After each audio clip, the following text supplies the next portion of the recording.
Good morning, everybody. Welcome back to Homesteading Off the Grid, and for today's version of our morning ramble, I didn't use my crayon today. I used a pen. I've kind of cheated on myself here by using a pen, but you know, yesterday we talked about how to have an attitude of gratitude and making our gratitude lists every morning, coming up with five unique things that we're grateful for in our lives every day. And I did that yesterday, as you know, if you were here, and many of you did that along with me. And the day ended up being so wonderful and so happy, joyous, and free feeling that I decided why not start today the same way. Even though this really was not intended, and it's not going to be the topic of our conversation today, but it did kind of bring me around to a couple things I'm going to ramble about. You know, yesterday we finally got into doing some of the things that have been piling up on us here on the homestead, at least finally beginning to clear out the pen we're going to use for our goats. You probably saw we made a video down there working in our man-made forest a little bit. I'm going to talk about this in a second, but cutting some weeds and actually putting in another tree where we kind of had a little maple that wasn't growing quick enough, so we put a poplar beside it. I'm just going to get right to this and then talk about a couple of the things I was going to talk about today. You know, I mentioned yesterday when I explained how the gratitude list works, about how it's always supposed to be something unique, something different. And I mentioned that I don't always put, you know, family, health, or happiness and all these things on the list, but I always include it in my beginning thoughts or my morning prayers as I'm coming up with the rest. I put that in here today, and I'm going to, because by golly, this is my list, and I can put whatever I want to on here.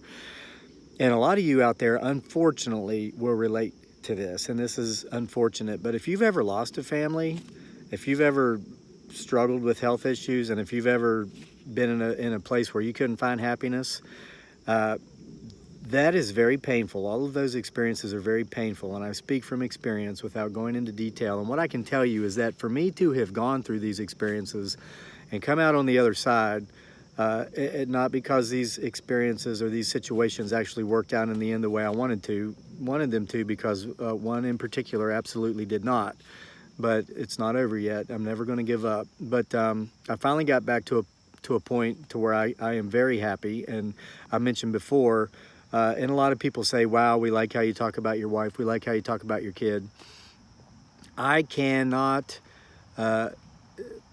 bring home enough the point about how they, honest to God, literally loved me back to life. I was in a very dark spot, ready to die, wanted to die. They gave me a new reason to live, and they loved me back to life. So if I'm not going to put on here as number one every day that you know, I'm grateful for my family, our health, our happiness, I obviously, that's a lesson I might need to go back and relearn in the classroom, and that's a lesson I don't want to go back and relearn by any means. So that's always going to be number one on my list. So number two, I put naps, because yesterday I took 2 of them. It was wonderful. After we did some work here in the morning, you know, I was up at 4:54 yesterday. I was up around the same time this morning. Made the morning ramble video. We did the okra video, cleared out the pen, moved some trees, a couple other things. I took a late morning nap. And then after our walk yesterday and planting the tree in the man-made forest late afternoon yesterday, I took another nap, and it was wonderful, because for 6 months I didn't get to take naps. But now I'm in a point to where I can take 2 a day if I choose to. Number 3, and this kind of ties in with that, I'm thankful and I'm grateful that once again our time is our own. We own our time. You know, I talked about a friend of mine I made at work there named Thomas. This is the guy, you might remember, I told you the story, that lost so much weight so fast, and who impressed me so much and inspired me so much that, I mean, I didn't recognize him from a distance, even though I saw him every day, because this guy was just shedding so much weight so fast. And, you know, the job we did was, it's for a lot of people, but it wasn't for me. And Thomas, we'd talk sometimes, and he'd say, why don't you just want to be here long term? This is great. Why don't you just... And I don't know if he ever understood this. Well, he did at the very end, because he actually got to meet my wife and my kid. and he heard me talk for many months about the life that we had lived before and the life I wanted to live again. And this was the biggest part of it, is that my time is my own. You know, if I was tired as I was yesterday because I'd been out here doing some stuff and I'm still kind of recouping from the 6-month, you know, really I had 2 jobs at once. I was doing that 8 to 12 hours a day, plus I was doing this 4 hours in the morning and whatever time I might have left in the evening, doing the homesteading stuff, the gardening, building our YouTube channel, all these things. So now I'm just taking some much needed rest, but it's a lifestyle. As I told Thomas, it's about lifestyle. It's about the quality of life. And, you know, I think you can tell you really, and I'm not knocking Thomas. I'm not saying he's not here. This is just a thought that came to my mind here, and I think Thomas is here. It's about spiritual growth.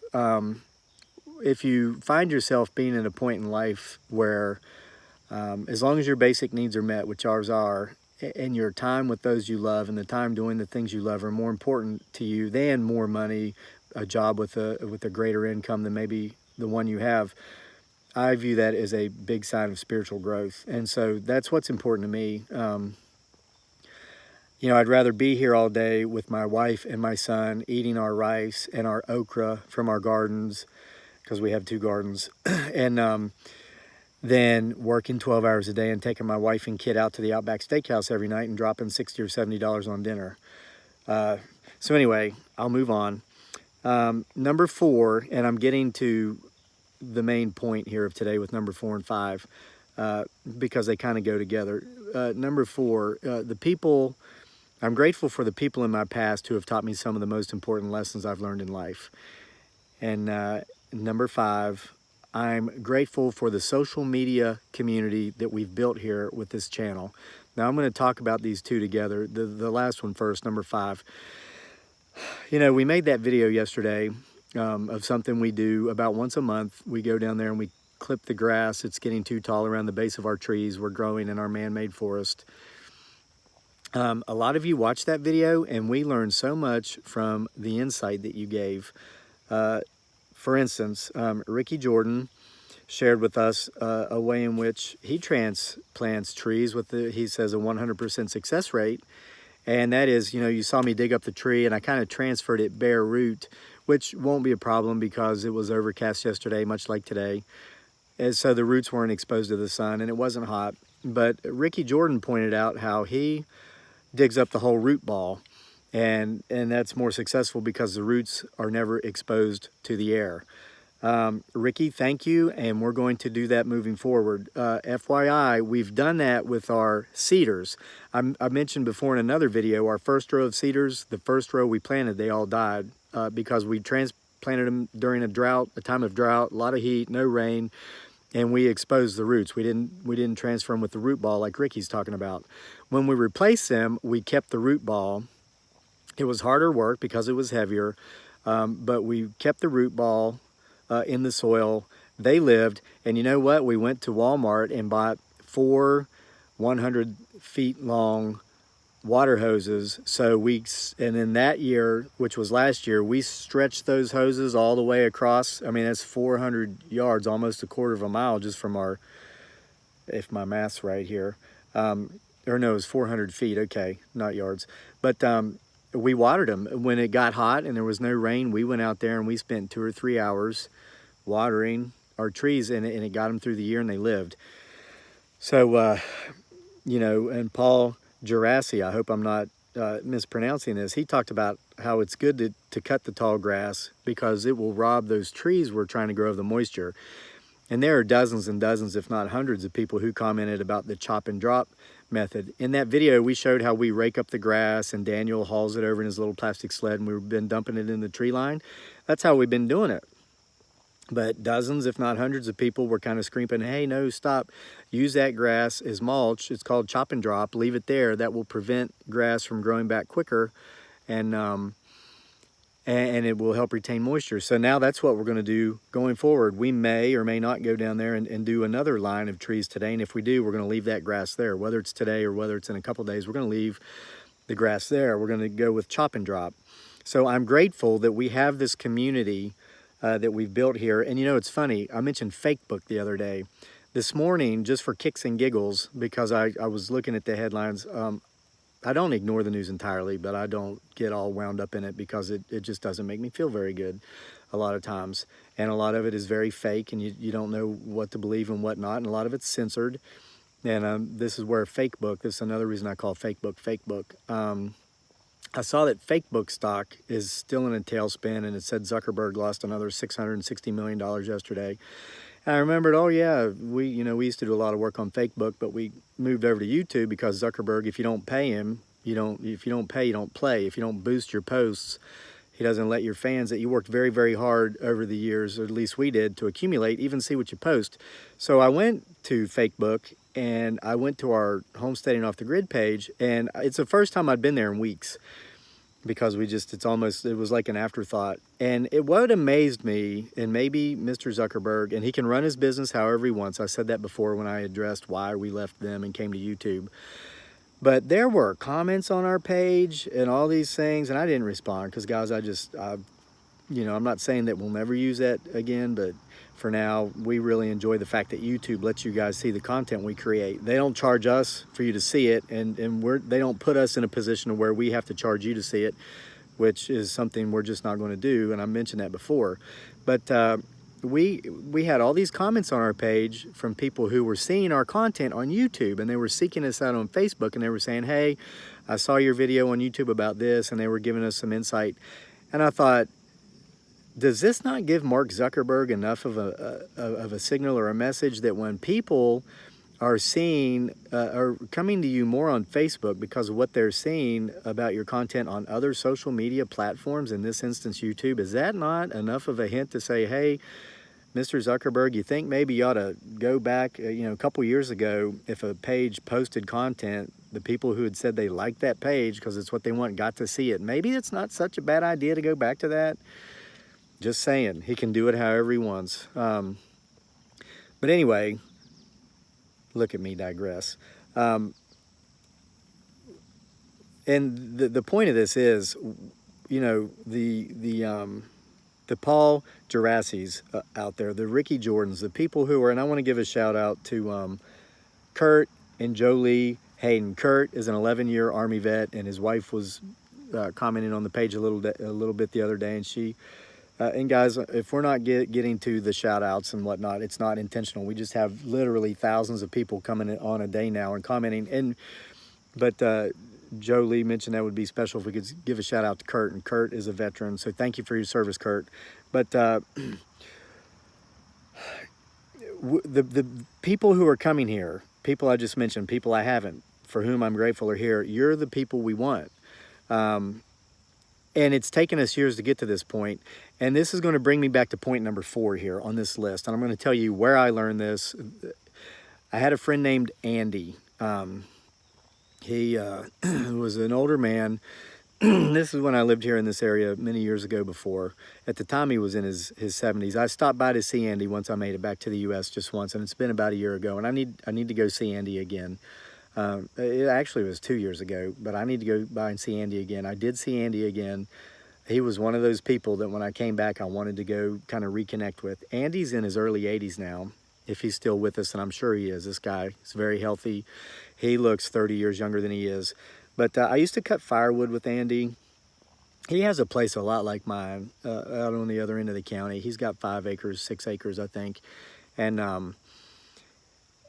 I made a video about a year and a half ago, and we were not anywhere near where we are now. And I'm thankful not just to have the number of subscribers we have now and the people who are watching. I'm thankful for who they are, because I tried to do these things a year and a half ago, ramble a little bit about some of the lessons I learned, and it wasn't well received because we were getting just pretty much not knocking the general population. Don't take this the wrong way, but we were getting the general population of social media. So I made a video about the best way to cut firewood in cold weather, or how to make sure how to start a chainsaw in cold weather. And it's something I learned from Andy, and it's very simple. And basically, if you know you're going to be cutting firewood the next day, and it's cold outside, especially if it's freezing or just above freezing, because if the logs are frozen and it's ice, that'll dull your chain a little bit. But let's say it's in the 30s, mid to upper 30s, still cold. bring your chainsaw in the night before. Leave it just inside your door if you don't want to have it somewhere in your house where you might be concerned with oil or gas leaking. So then the next day when you go out and you cut firewood, your chainsaw isn't cold. If it's, 68 degrees in your house, your chainsaw is 68 degrees and it starts right up. And of course, people knock that. They're like, oh, this is clickbait. This is stupid. What a waste of time. Those people come here still occasionally, and again, we ignore those comments. We don't waste the time required to remove those comments. We just keep scrolling and we look for the comments from the Ricky Jordans and from the Paul Gerasi's, because this is where we're kind of helping each other. I mentioned yesterday I'm grateful for social media when done correctly. So we've got this audience of you folks who are helpful, who teach us more than we teach you, like the chop and drop method, the way of, we need to move the entire root ball of the trees. And this is a beautiful thing, social media when done correctly. And doing it correctly means not censoring who can see what, just in my humble opinion. And that's why we're here on YouTube now instead of that other place. But there's something else Andy said to me one time that was very profound, and I want to share it with you today, and I want to explain what it means as I understand it. We've all heard the expression or the saying that life is what we make it. Andy told me that that is not true. I'm going to tell you how Andy words that. Andy explained it thus: life is what we and those we allow into our lives make it. There's a big difference. And I want to make sure that I don't steer you towards thinking that we can allow ourselves to see ourselves as victims in relationships because someone else is involved. Because at some point we made the decision to allow these people into our lives and form this relationship, so we must always accept responsibility. Okay? We can't say, well, my relationship is terrible because I try everything, I give 100% and my partner gives nothing.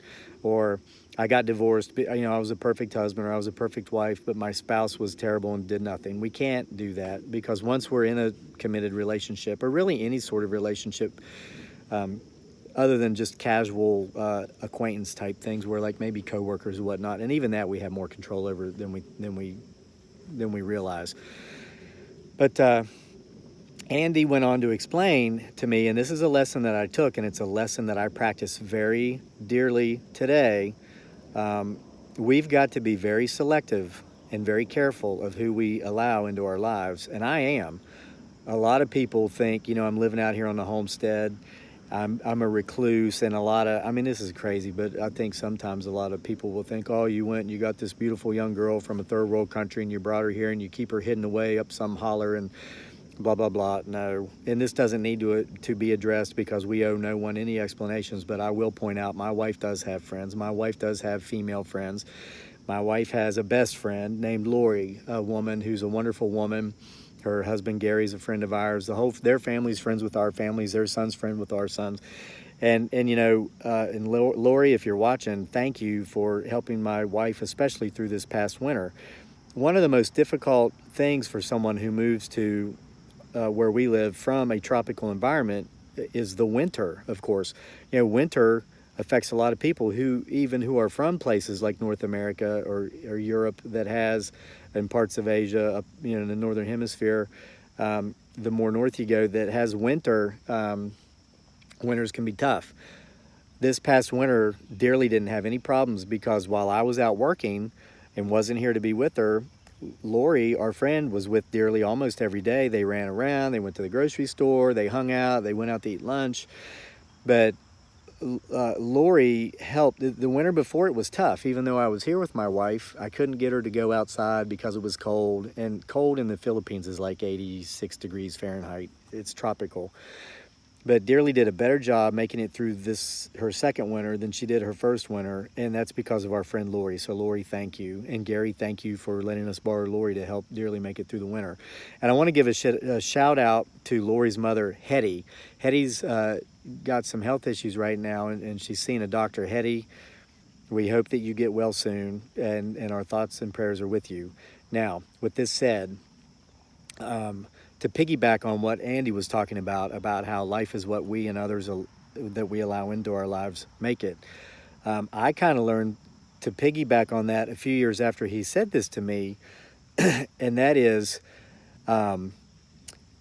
you'd better be making plans. You better have goals. This is the importance of having goals. If I look back on my life at times when I wasn't really very happy, and maybe because of some of the relationships I had in my life, that I found myself saying, how did I get into this relationship? How did I get kind of to where I am right now?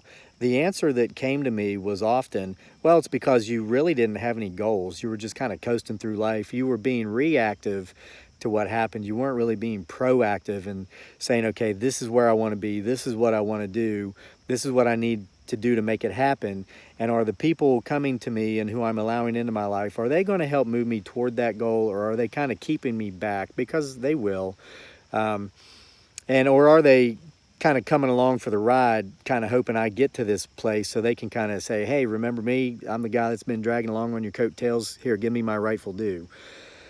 So I had to take a look at these things. And so what I realized is that if we are not making plans for ourselves and for our own lives, there are those out there who will make plans for us.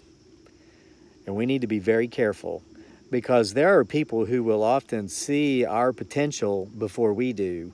They will see what it is we have the ability to do, or some of the things we're working on, and they'll say to themselves, you know, I'd like to have a piece of that.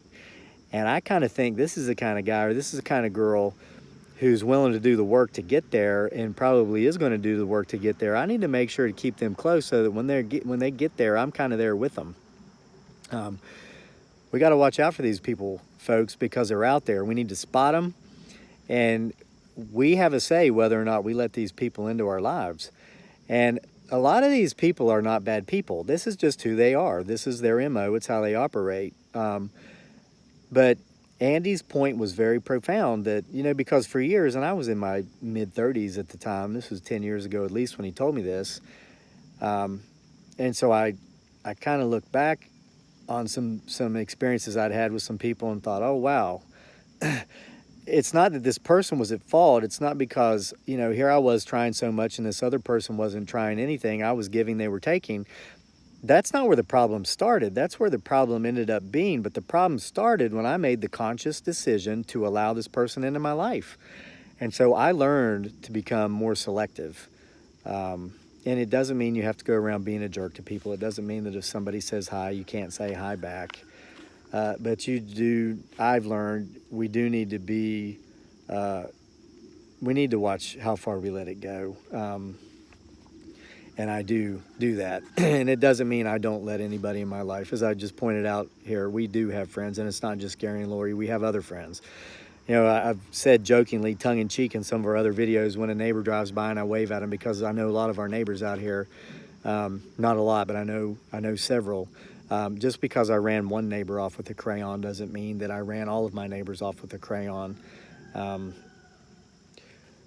But you know, I'm kind of wrapping up here, but these are some thoughts that I had this morning when I was coming up with my list, my gratitude list, so that I could start the day with an attitude of gratitude.